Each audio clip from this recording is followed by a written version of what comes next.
ส่วนของน้ำบาดาลนี่เด้อโดยก็เป็นทางผู้ใหญ่จากฮ่องกงเด้อเพิ่นก็ได้สมทบเข้ามาช่วยเหลือชุมเจ้า2คนเด้อกันดาเป็นจังได๋ล่ะบัดนี้ความคิด ดีใจ ดีใจเนาะ โดยดีใจที่ได้นำมาดาน ก็อยากให้เจ้าเด้อขอบบุญขอบคุณเพิ่นเด้อทางอันเอ้ยหนูติดเด้อจากฮ่องกงเอา ขอบใจเด้อเอ้ยโนติดให้มีแต่ความสุขความเจริญเด้อความเจ็บบ่ต้องใดความไข้บ่ต้องมีเด้อให้อยู่มันควันยืนเด้อเฮ็ดงานก็ขอให้ร่ำให้รวยเด้อสา ถูกเนาะ โดย เนาะ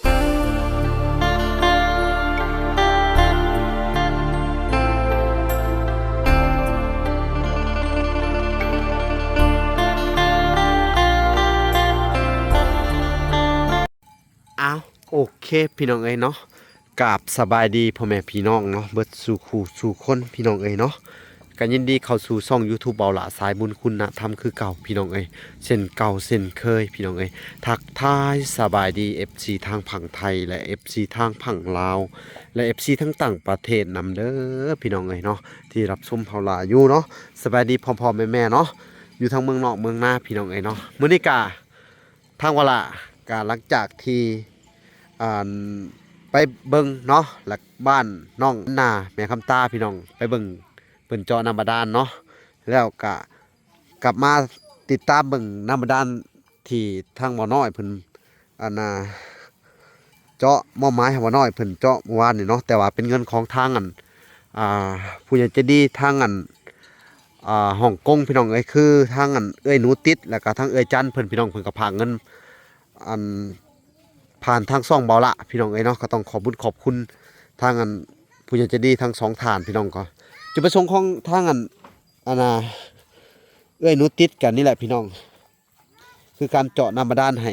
เด็กๆเพิ่นเมื่อวานนี่เวลาก็บ่ได้อยู่เนาะต้องขอโทษขออภัยนำเนาะเพราะว่าไปเวียกเนาะไปธุระเพิ่นก็เจาะถ่าทางนี้เนาะครับมอบหมายให้ว่าน้อยเพิ่นเฮ็ดถ่าเนาะว่าน้อยก็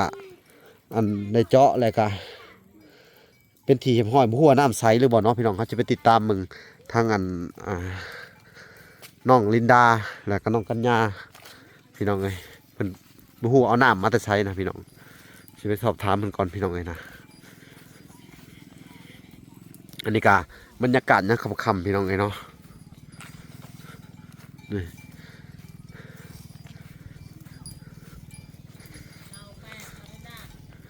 โอ้ทำความสะอาดบ่ สบายดี โดยสบายดีสบายดีสบายดีกันยาโอ้ถูแขวบ่ไปใส่น้ำได้ใช่นี่อ๋อน้ำมาด้านเด้ค่ะได้ใส่หรือบ่ยังคุ้นอยู่บ่ได้โยกไว้บ่บ่ได้โยกออกไว้บ่ยกออกแล้ว อ๋อยกออกแล้วเนาะ โดย สบายดีป้า สบายดี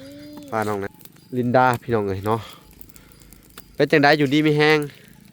ดีไม่แห้งห้ากะแล้วส่งสโลมแล้วส่งสโลมหากระเบิดส่งสโลม ส่งสโลมอีกแล้ว โดน อืมโอเคพี่น้องเลยเนาะวันนี้ก็สิมาสอบถามเบิ่งเรื่องน้ำบาดาลเมื่อวานนี่เป็นจังไดเมื่อยขนาดบ่ มือ เห็น โดน ตักน้ำบ่ ตั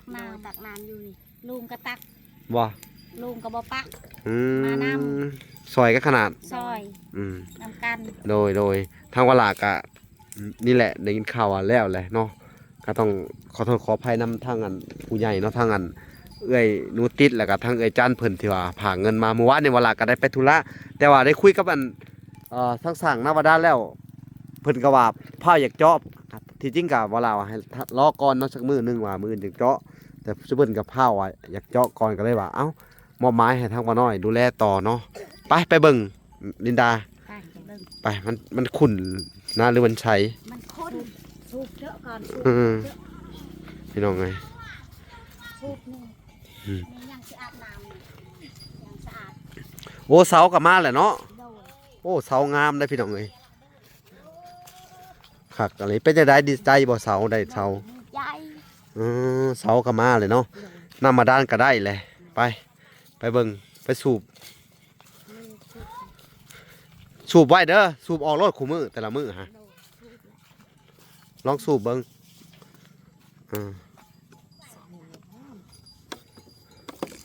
โอ้เด้มันเริ่มใสเลย เริ่มสิใสแล้ว เด้ มันตอนแรงๆหันขึ้นคุณลีลา อ้าว อันนี้เริ่มสิใสแล้ว เริ่มสิใสแล้วเนาะ โดยมื้ออื่นนี่ก็ใส สูบเบิ่งหลายๆเบิ่งดูกินได้บ่ล่ะน้ำเนี่ยเอาลองเอาแล้วมาซีมเบิ่งดูเอาโอมาซีมเบิ่งจะน้ำบ่ได้จ้างบ่ลองแจ๊ะเบิ่งดูหาตอนมันใสๆหาลองแจ๊ะเบิ่ง หน่อยไหม มันอยากขุ่นเนาะ โดย พี่น้องเอ้ยเบิ่งสิลองแจ๊ะเบิ่งจะว่าน้ำกินได้บ่จักเอ้าบ่เห็น เห็นออก บ่เห็นออกเนาะเบิดมือบ่วานเนี่ยเขาเจาะ โดยกินค จนค่ำแต่เช้าๆพู้ ำมื้อเช้านี่ก็มาใส่ตัวนี้ อ๋อมื้อเช้าตอนเช้านะเขาจึงมาใส่เนาะอันนี้สูบเอาออกกำลังกายก่อนเนาะสูบไปเรื่อยๆเบิ่งดูจากเบิ่งน้ำมันสิใสแห้งสำไรโยกพืชบ่ โดยมันคือได้เลย พืชนิดนึงแต่ว่าน้ำก็ออกแห้งนะพี่น้องเลยเนาะ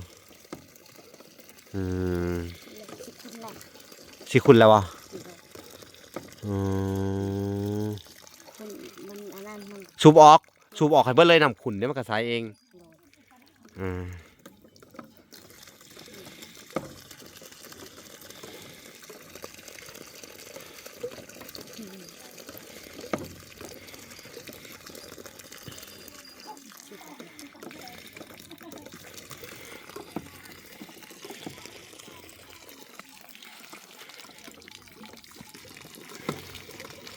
โอ้เนาะพี่น้องลองสูบดูสิลองชิมน้ำเนาะพี่น้อง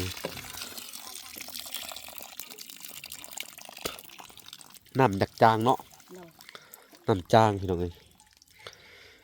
ก็ไม่แต่อาบแล้วก็หดอันน่ะพักหดหยังแต่ค่อนข้างจะจางน้อยหนึ่งพี่น้องเลยน้ำนี่เขาทาอยู่พี่น้องเลยเรียบร้อยเลยเนาะอันหลังจากเจาะน้ำบาดาลเสร็จเนาะแล้วก็ข่าวดีของน้องอันลินดากับไม้กับมาส่งแล้วไม้เสาเฮือนโอ้พี่น้องเอ้ยนี่ไม้เสาเฮือนมันเป็นไม้กุ้งไม้ชาติไม้ใหม่ๆเลยนะพี่น้องเอ้ย9 เสา2 4 6 8 9 เสาโอ้นี่พี่น้องเอ้ยเฮือน9 เสาแล้วมียังแหน่เขาสิมาส่งอีกบ่น้อยมีข่าวดียังยังไม่เนาะไป ไม่แป้นหลายอย่างกันเนาะเฮือนความพันของเจ้าเนี่ยก็จะเป็นจริงเลยเนาะที่ได้เฮือนแล้วเนาะอันนี้ของไผซื้อของบ่พรบ่ของบ่พรหรือของบ่น้อย ซื้อใหม่วะ เรื่องงบบ่พรบ่เรื่องงบบ่น้อย บ่ฮู้ อ๋อ เพราะว่าอ่านบ่น้อยบ่ได้ว่า อ๋อน่าจะเป็นงบทางบ่พรนั่นแหละพี่น้องหรือใดๆเนาะแต่ทางว่าหลักอ่ะบ่มีงบเข้ามาดอกพี่น้องเอ้ยแต่ว่าก็สิมาอัปเดตเบิ่งตัวใดมันขาดเนาะพี่น้องเอ้ยเฮาก็ยังบ่ได้ถามซุเพิ่นว่ามันมีหยังแหน่ขาดเนาะที่จริงก็น่าจะมีแบบว่า เรื่องของแป้นนี่น่าจะครบเบิดแล้วบ่หรือใดๆเขาก็ยังบ่ฮู้ต้องไปสอบถามว่าทางบ่พรเพิ่นเบิ่งก่อนพี่น้องเนาะเกี่ยวกับอันเฮือนของทางน้องอันลินดานี่แหละพี่น้องเนาะก็ทางเฮือนของลุงเพิ่นก็คือเห็นแหละพี่น้องในสภาพเนาะนี่หลังคากับปิวว่อนอะไรนี่สีกไปข้างหนึงพี่น้องเนาะนี่สภาพเฮือนเพิ่นก็ทางลุงก่อนเนาะตัดภาพมันอยู่ทางน้องลินดาพี่น้องเลยป้ออาบน้ำแปรงฟันเพื่ออาบน้ำนะครับบ่หนาวบ่ได้หนาวบ่บ่หนาวเนาะพี่น้องเลยพี่น้องเลยเพิ่นก็อาบน้ำเลยนี่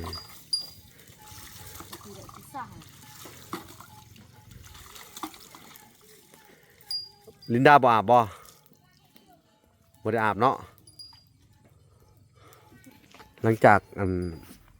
เจ้าน้ำมาบาดาลเสร็จพี่น้องเอ้ยเนาะก็ต่อไปก็มีแต่รอทางไม้เนาะพี่น้องเนาะ ไม่ทางอันงบประมาณทางบ่อพรเพิ่นพี่น้องเอ้ยเนาะทางบ่อพรบ่น้อยเพิ่นเนาะทางเวลาก็นี่แหละก็มีอันนำบาดาลนี่แหละจากทางอันผู้ใหญ่ใจดีทางฮ่องกงพี่น้องเอ้ยเพิ่นก็เป็นคนไทยพี่น้องเอ้ยแต่ว่าไปอยู่ฮ่องกงเนาะเพิ่นก็เป็นสัญชาติฮ่องกงเนาะแต่เชื้อสายไทยพี่น้องเอ้ยเนาะแบบว่าเพิ่นก็ได้คุยกับวลาว่าเจาะน้ำให้น้องๆเพิ่นเนาะทั้งวลาก็บ่ได้อยู่บ้านนี่คือว่าแหละเนาะพี่น้องเอ้ยก็ต้องขอโทษขออภัยนำทางผู้ใหญ่ทางอันเอ้ยนุติดแล้วก็ทางเอ้ยจันเพิ่นเนาะวลาก็สิได้ไปจ่ายเงินค่าน้ำบาดาลเขาก็น่าจะรอทางบ่อพรก่อนเพราะว่ามันเป็นบัญชีบ่อพรเนาะให้เพิ่นเบิกเงินออกมาให้เนาะทางวลาก็ดีมกดีใจหลายพี่น้องเอ้ยเนาะที่ว่าน้องเพิ่นได้น้ำบาดาลเนาะก็ต้องขอบคุญขอบคุณทางอันเอ้ยนูติดเนาะทางอันฮ่องกงเพิ่นพี่น้องเอ้ยเพิ่นก็ฝากมาให้อันค่าน้ำบาดาลพี่น้องเอ้ยก็สิประมาณ4 ล้านเนาะพี่น้องเนาะแล้วก็เพิ่นก็ให้ค่าน้ำมุกน้ำมันบ่หลาน้ำแน่ก็ต้องขอบคุญขอบคุณเพิ่นเอื้อยๆเพิ่นทั้งสองทานเนาะพี่น้องขอให้เพิ่นมีแต่ความสุขความเจริญเด้อเนาะได้ช่วยเหลือเคสทั้งอันน้องลินดาแล้วก็น้องอานากัญญาพี่น้องเอ้ยลูกกำพร้าเนาะที่ว่าบ่มีพ่อบ่มีแม่อาศัยอยู่น้ำลุงพี่น้องเอ้ยป้าลุงเพิ่นก็คือเห็นนี่แหละพี่น้องเอ้ยสภาพเฮือนก็ผุๆพังๆพี่น้องเอ้ยบ่ฮู้ว่าสิไปมื้อใดเนาะทั้งอันครอบครัวนี่ก็น่าสงสารคือกันเนาะแล้วก็เป็นครอบครัวหนึงอีกนะพี่น้องเอ้ยจักสิว่าจังใดน่าสงสารกันทั้ง2-3ครอบครัวเนาะพี่น้องเนาะแล้วก็ทั้งลูกกำพร้านำแน่เนาะประเทศจังใดพี่น้องเอ้ยก็ขอบคุณทั้งอันเอื้อยเพิ่นทั้ง2 คนก็ขอให้เพิ่นมีแต่ความสุขความเจริญปรารถนาสิ่งใดขอให้ได้สิ่งนั้นสมดังปรารถนาพี่น้องเอ้ยเนาะขอให้มีแต่ความสุขความเจริญเนาะแล้วก็ร่ำรวยเงินทองพี่น้องเอ้ยเนาะเจริญในหน้าที่การงานพี่น้องเอ้ยเจริญในศีลในธรรมอายุมั่นขวัญยืน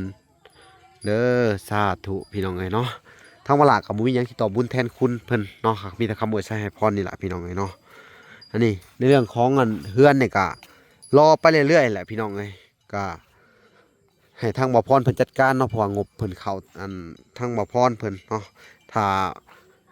อันมันขาดเหลืออิหยังจังว่ากันใหม่อีกทีนึงพี่น้องเอ้ยเนาะถ้าขาดเหลือในเรื่องของงบน่าจะประมาณงบค่าสร้างนี่แหละพี่น้องเอ้ยบ่ฮู้ว่าเพิ่นสิมีหรือบ่งบค่าสร้างเนาะ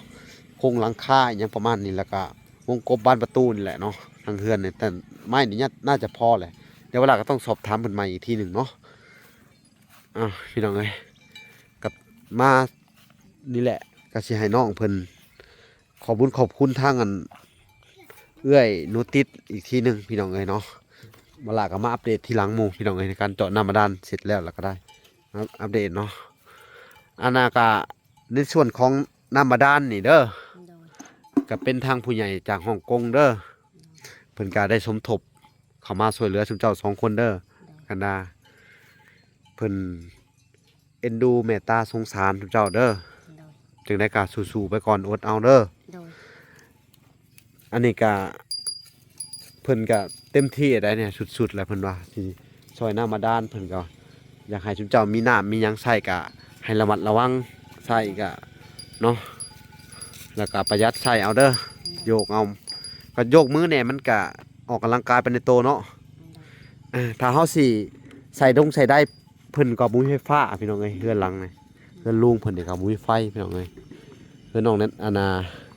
น้องลินดากัญญานี่ก็บ่มีไผคือกันนั่นแหละบ่ทันได้เข้าไผเนาะว่าง่ายๆซะเนาะ โดย อืมเอ้าเป็นจังได๋ล่ะบัดนี้ความคิด ดีใจ ดีใจเนาะ โดยดีใจที่ได้นำมาดาน ก็อยากให้เจ้าเด้อขอบบุญขอบคุณเพิ่นเด้อทางอันเอ้ยหนูติดเด้อจากฮ่องกงเอ้า ขอบใจเด้อเอ้ยโนติดให้มีแต่ความสุขความเจริญเด้อความเจ็บบ่ต้องใดความไข้บ่ต้องมีเด้อให้อยู่มันควันยืนเด้อเฮ็ดงานก็ขอให้ร่ำให้รวยเด้อสา สาธุเนาะ โดย น้องเพิ่นก็ดีใจสุดๆพี่น้องเอ้ยเนาะนี่แหละพี่น้องเรียกว่ามาเห็นแล้วก็เห็นน้ำเพิ่นสูบมาก็ดีใจน้ำเพิ่นพี่น้องเอ้ยเนาะ แล้วก็แถมยังมาเห็นเสาอีกบัดนี้เนาะความรู้สึกแรกเห็นเสามาเนี่ยโอ้คักแล้วเนาะ โดยดีใจ เออตื่นเต้นเลยเนาะ โดย ถ้าแม่นว่าตั้งขึ้นเป็นหลังอะไรทั้งคักเนาะจะได้กะสู้ๆเด้อ โดย อันน่ะคืออันน่ะบ่ล่ะได้พูดคุยกับน้องๆเพิ่นแต่ละมื้อนั่นแหละพี่น้องเนาะเพิ่นก็ความฝันของเพิ่นเนาะคำไม่เฮือนแล้วก็ต่อไปเพิ่นถ้าว่าเฮาได้เฮือนแล้วต่อไปนี่สิเฮ็ดจังไดต่อมีแผนโครงการวางแผนไว้จังไดบ่ ก็สิเบิ่งน้องนี่แหละบ่ได้ไปไส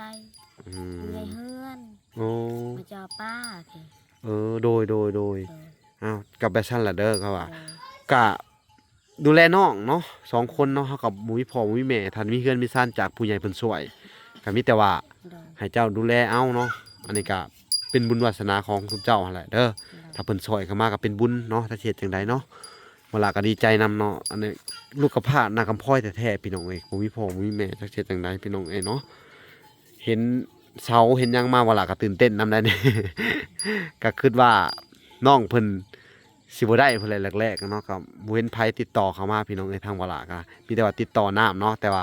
ทางผู้ใหญ่เพิ่นก็ติดต่อไปทางอันบ่น้อยบ่พรก็ติดต่อไปทางใดก็ได้พี่น้องอยากต้องการนั่นอยากช่วยเหลือเพิ่นครอบครัวนี่ก็วลาก็ดีใจนำว่าจะผ่านไผพี่น้องเอ้ยเนาะเขาว่าขาดเรืออีหยังก็อันแบบว่าสิว่ากันใหม่อีกทีหนึงพี่น้องเอ้ยบ่ฮู้ว่ามันยังขาดเรือหยังเฮาก็ต้องก็ไปสอบถามบ่พรอีกทีหนึงเด้อ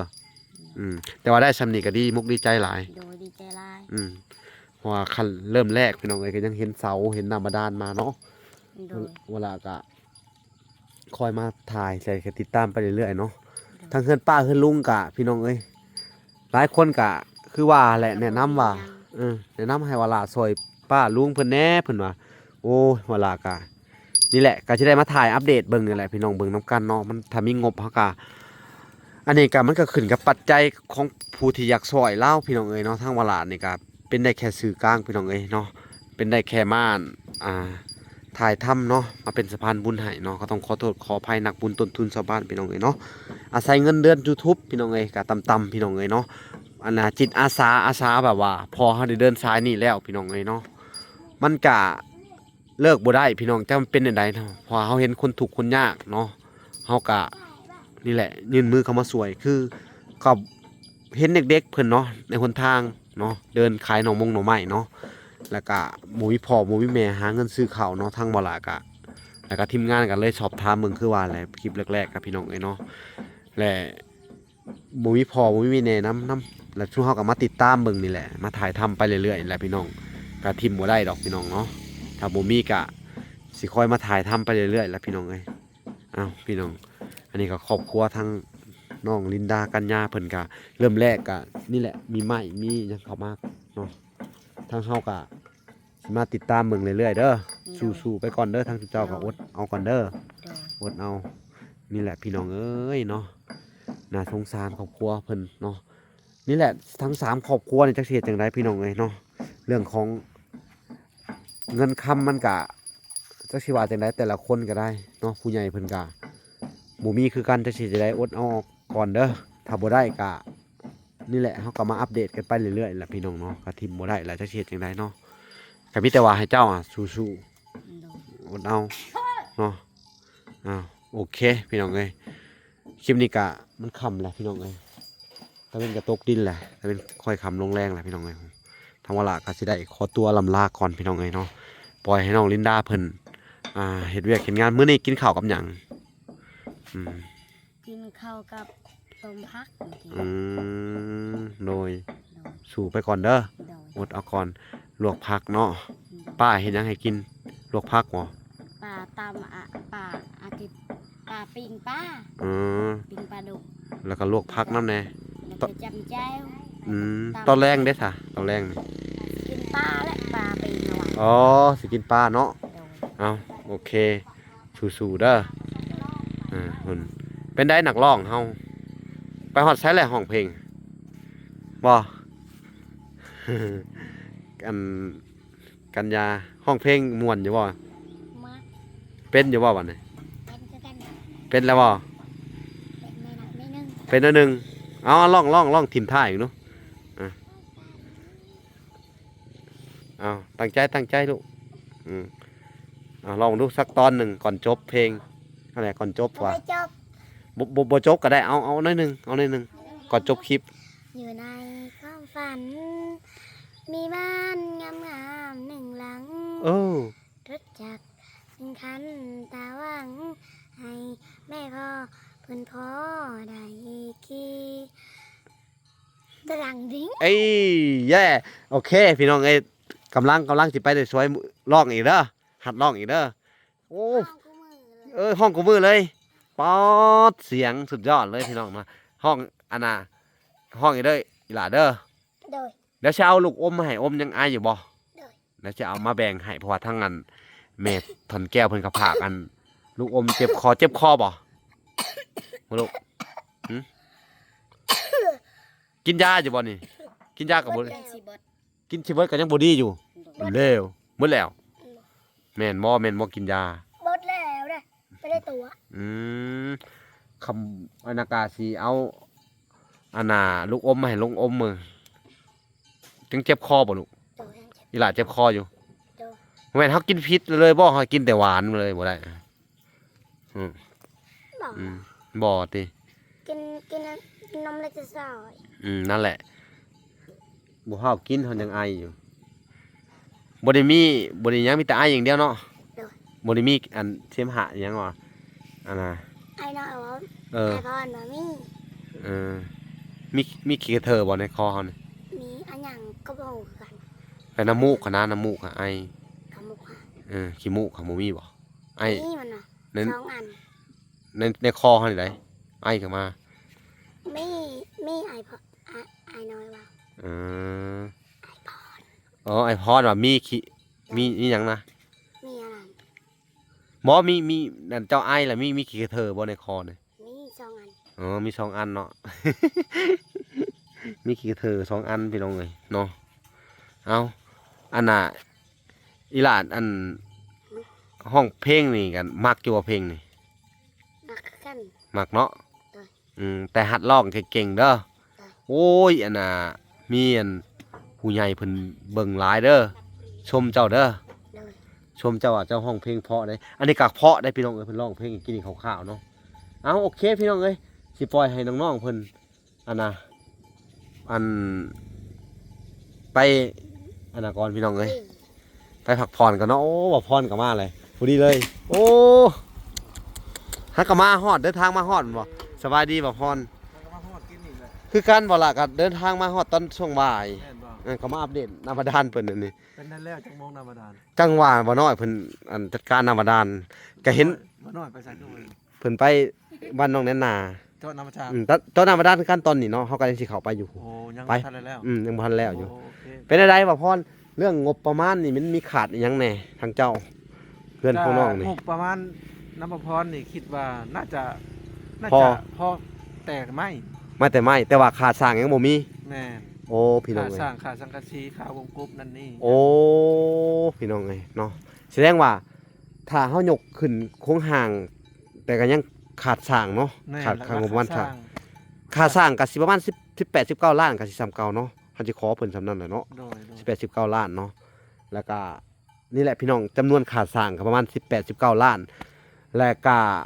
มันสิมานักนำอันน่ะมงกบบานประตูเนาะ วงกบบานประตู โดยวงกบบานประตู แล้วก็อ่ะอันสังกะสี อารุซิง อ่า อารุซิงอารุซิงนี่ก็สิประมาณนั้นแบบ7-8ล้าน 7-8ล้านเนาะ แม่นประมาณนั้นรวมใส่เทิงขาดสร้าง18แล้วก็บ้านนี้บ้านประตูนี่ก็สิประมาณ7-8ล้านเนาะ แม่น ประมาณนี้มันก็สิยังเหลืออยู่หลายอยู่ได้พี่น้องเอ้ยประมาณอยู่งบเพื่อนของอันน้องลินดากับน้องกัญญานี่ยังหลายอยู่ได้พี่น้อง โด เอ้ ย ย แม่น มันสิถึกอยู่ประมาณถ้าเกิดว่าเขาค่าเขาเป็นเงินดอลลาร์ก็ประมาณ 2,000 เนาะเจ้าว่าบ่ ที่ขาดก็บอก ประมาณนี้ ประมาณนั้นนะ ประมาณ 2,000 ดอลลาร์พี่น้องเอ้ยก็ถือว่าเงินมากมายเนาะพี่น้องเนาะการทักเสร็จจังไดพี่น้องเอ้ยเนาะในเมื่อมันบ่พอเฮาก็สิได้ถ่ายไปเรื่อยๆแล้วก็สิได้อันน่ะเบิ่งว่ามันขาดเหลือตรงใดค่ะมันบ่มีแท้ๆก็สำบุญวาสนาน้องเนาะ ดู ทางสู้เฮาก็เต็มที่แหละเนาะกับการช่วยเหลือน้องเพิ่นพี่น้องดีใจก็อยากให้น้องเพิ่นได้นั่นแหละพี่น้องเอ้ยเนาะ แต่ก็พี่น้องเอ้ยมันก็ยากในเมื่อถ้าน้องมีบุญส่ำนี้ก็จังเฮาสิเฮ็ดจังไดต่อ โดย ไปบ่เป็นคือกันเนาะทางซุเฮาก็อาศัยเงินเดือน YouTube ก็เดือนหนึ่งบ่พอฮอด300 400 โด เนาะ ยแม่น วิวก็น้อยพี่น้องเอ้ยช่วงนี้อาศัยอยู่อาศัยกินก็อันค่าน้ำมันรถยังค่าอยู่ค่ากินเฮามันหนักนำตัวนี้เนาะซุเฮาก็ได้เนาะบ่แม่นว่าบางคนคิดว่าอุ้ยซุเฮาเฮ็ด YouTube นี่มีเงินเดือนหลายได้บ่พรบางคนเพิ่นก็เม้นเข้ามาว่าโอ้ยว่าจบเคสนี่อันได้รถกระบะ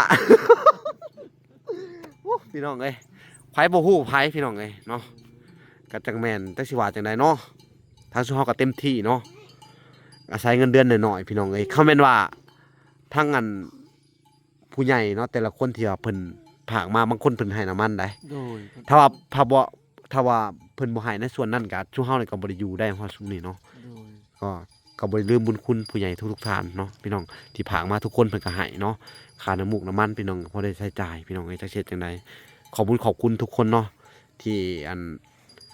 ไว้ใจแล้วก็ให้ทางทีมงานซุเฮาเป็นสะพานบุญบ่ว่าจะเป็นทางบ่พรบ่น้อยไผทางบ่ลาก็ดีเนาะพี่น้องก็ดีใจเบิดพี่น้องเอ้ยถ้าผู้ใหญ่เข้าทางช่องได้ก็เพราะว่าแต่ละคนก็บึกบืนกัน ว่าทั้ง3คน3หนุ่มนี่พี่น้องเอ้ย จะอยากตายแหละเนาะเอ้าพี่น้องเอ้ยนี่แหละคือเห็นนั่นแหละพี่น้องเนาะมันก็ค่อนข้างจะลำบากพี่น้องเอ้ยในการอันช่วยเหลือแต่ละเคสเนาะบ่พอเนาะ โดยแม่นแต่ละเคสกว่าจะสำเร็จ แต่ละเคสก็จะสำเร็จพี่น้องเอ้ยก็อาศัยงบประมาณผู้ใหญ่เนาะทั้งนั้นพี่น้องเอ้ยทางสุเฮาก็สิเว้าก็ว่าเป็นแค่สะพานบุญเนาะและเป็นแค่สื่อกลางที่อ่าที่แผ่ออกไปทางโลกโซเชียลพี่น้องเอ้ยเนาะทางสุเฮาก็มีหน้าที่ซำนี้เนาะจักสิเฮ็ดจังไดพี่น้องเอ้ยอยากจะซอยแต่ทางสุเฮาก็บ่มีหลายพี่น้องเอ้ยมีได้แต่พอแต่ใช้จ่ายในครอบครัวก็จนบ่อยากพอพี่น้องเอ้ยจักสิว่าจังไดเนาะ ก็ต้องขอโทษขออภัยนำเว้นว่าว้าวเอาได้พี่น้องเลยอยากให้ไปเบิ่งให้ไปเลยเฮือน เนาะเอาจะได้กัดสู้ๆกันนำกันบ่พร โดยแม่น เนาะคอมเมนต์ว่ามันบ่ได้แต่แท้ชุมเฮาก็ต้องโจ๊ะแล้วเนาะ แม่นพี่น้องต้องโจ้ ถ้าว่าบ่มีงบค่าสร้างอิหยังนี่ต้องโจ๊ะโจ๊ะไว้ก่อนพี่น้องหรือว่าถ่ายไปเรื่อยๆหรือว่าต้องวางแผนกันใหม่อีกทีหนึงว่าสิไปจังไดเนาะทางอันนี้ก็ได้พี่น้องเอ้ยก็อยากให้ทุกคนนี่แหละจักสิว่าจังไดเนาะ ไผที่อยากจะเพิ่มเติมหรือว่าอยากซอยทั้งน้องลูกกำพร้านี่พี่น้องไอ้2คนนี่ลูกกำพร้อยกับว่าแมนคือซอยเรื่องงบค่าสร้างเนาะ โดย แล้วก็อันเป็นอันโครงหลังคาพี่น้องเอ้ยแล้วก็เป็นทางวงกบบานประตูพี่น้องเอ้ยเนาะเท่านั้นก็คือว่าเสร็จสมบูรณ์เนาะ โดย แต่ที่จริงมันก็ยังหลายได้งบห้องนอนห้องน้ำนี่ก็ยังบ่มีไผมีเนาะทางน้องเพิ่นนี่ก็ได้ยังบ่มีในห้องน้ำเนาะแล้วก็ทางอันน้ำบาดาลนี่ก็เรียบร้อยเลยเนาะทางอันผู้ใหญ่ใจดีจากอันทางอันฮ่องกงพี่น้องเอ้ยเพิ่นก็ได้อ่าผากมาสมทบซอยจอน้ำบาดาลเนาะแต่ว่าเรื่องของห้องน้ำนี่ก็ยังบ่ทันมีเนาะเข้ามาอยู่พี่น้องเอ้ยเคสนี้ก็ได้เนาะเฮาก็เบิ่งไปเรื่อยๆเนาะเอ้าโอเคพี่น้องเอ้ยก็สิบ่เว้าหลายยายห่างเนาะก็สิอันกลับอันไปติดตามบ้านน้องแนนนาต่อ ไปถ่ายมืดๆเลย สิไปพุ่นกัน ไป ไป มาพร มันค่ำแหละพี่น้องเอ้ยไปเบิ่งอันเพิ่นเจาะน้ำบาดาลทางหน้าต่อพี่น้องเอ้ยคลิปนี้ก็สิขอตัวลำลาไปก่อนเนาะฝากไปติดตามคลิปตอนต่อไปพี่น้องเอ้ยเนาะมื้ออื่นก็สิมาอัปเดตเรื่องราวของครอบครัวนั่นนำแน่พี่น้องเอ้ยบางคนก็ว่าอ่าให้ไปถามเจ้าของที่ดินอันน่ะเขาแน่ว่าอันน่ะเขาไล่หนี้อีหลีบ่เพิ่นว่านะก็เนาะพี่น้องเขาก็สิลองถามมึง พี่น้อง เป็นคลิปหน้าพี่น้องจังไปรอลุ้นกันต่อไปพี่น้องว่าจะเป็นอย่างไรเอาฝากไปติดตามคลิปตอนต่อไปคลิปนี้ขอกล่าวคำว่าสบายดีและสวัสดีเด้อพี่น้องเอ้ยพอกันใหม่บ๊ายบาย